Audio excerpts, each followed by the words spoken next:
You know, travelling through country today, I saw development and then masses of flatlands where millions or billions of trees have been totally destroyed. And I think they had some stock on them, or even grazed some grain food on it. There's nothing there. So what has happened in comparison with over 40, 50,000 years of Anangu or Aboriginal management of this country, within just over 200 years, a stupid culture of destroying has come in and just killed everything and messed up the whole of this country to what it was. All they had to do was find out how and why the land was kept in the condition they found it. And I think they would have found out it wasn't because we didn't know what we were doing, but it was because we knew that living trees, living everything, was a better way to find yourself in, because it gave you a better way of living. But when you look at so many animals that's already been destroyed, they're non-existent anymore.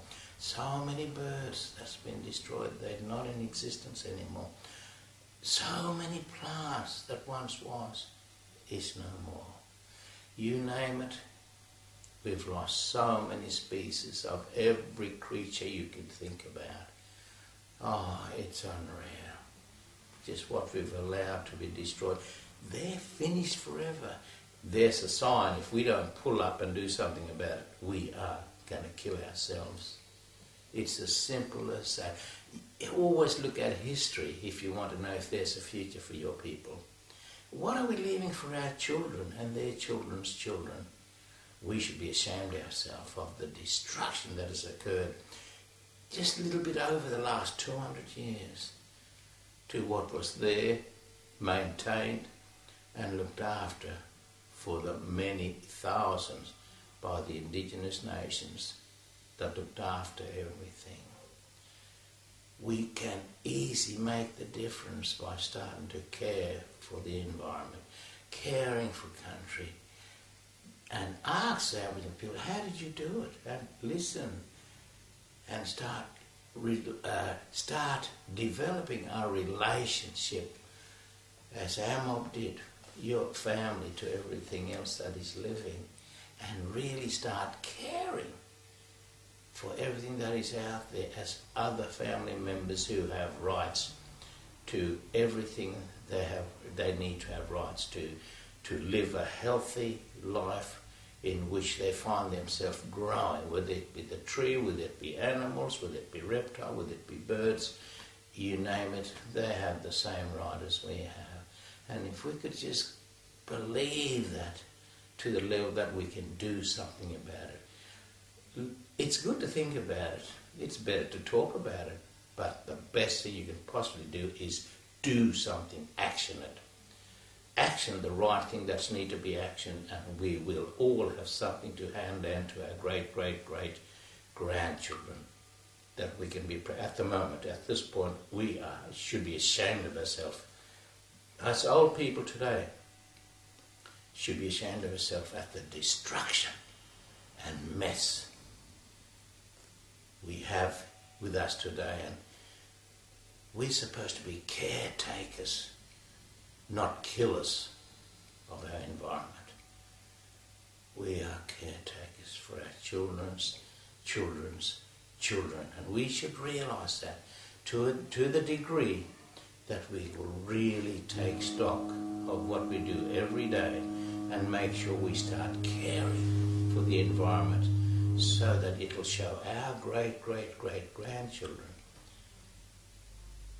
that because we cared for them, we get handing over to them an environment that they'd be happy to live in. At the moment, I can't say that. I'm sorry, my great, great grandchildren, the way things are going. I don't think we'll have very much to offer you. I apologise for that.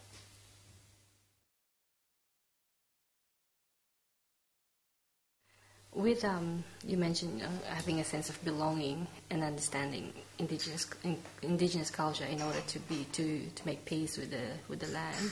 How do you think the media can be part of this, of that? There are lots of good things happening in many of the communities. See, I'm from a very small community, Multichula, right at the base of Uluru, and there are so many other small communities.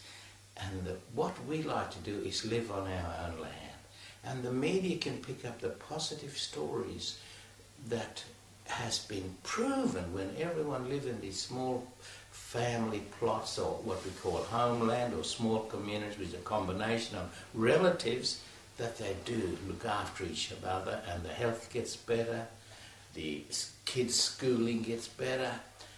Everything, there's an improvement than these mixed, huge communities which lead to different groups in cities or big communities which start fighting each other, start group drinking, partying, and leading to lots of things which is bad for us as humans. And I reckon if the media can look for those positive aspects of Aboriginal culture and feed it out on equal level as the bad things they produce, and only too glad to present. But they present the good things as well equally, and let the reader or listener or viewer of television to make up their own mind. But give two sides to every story, not only one. Be honest and really do what is right. Just tell the truth. And investigate the truth if you don't know it. Don't ever believe the government's propaganda. But check with the people. If you have stories about any special groups, well worth your while to go out there as media and find out the truth. Because it's better you present the truth than a propaganda of lies and falsehood that is not true. Because you will impress the multitudes. Media can have an effect in the attitudes of everyone who listens, who reads, and who visually see the picture you're presenting. Just do the right thing. Tell the truth about us, whether it's good or bad, long as it's the truth.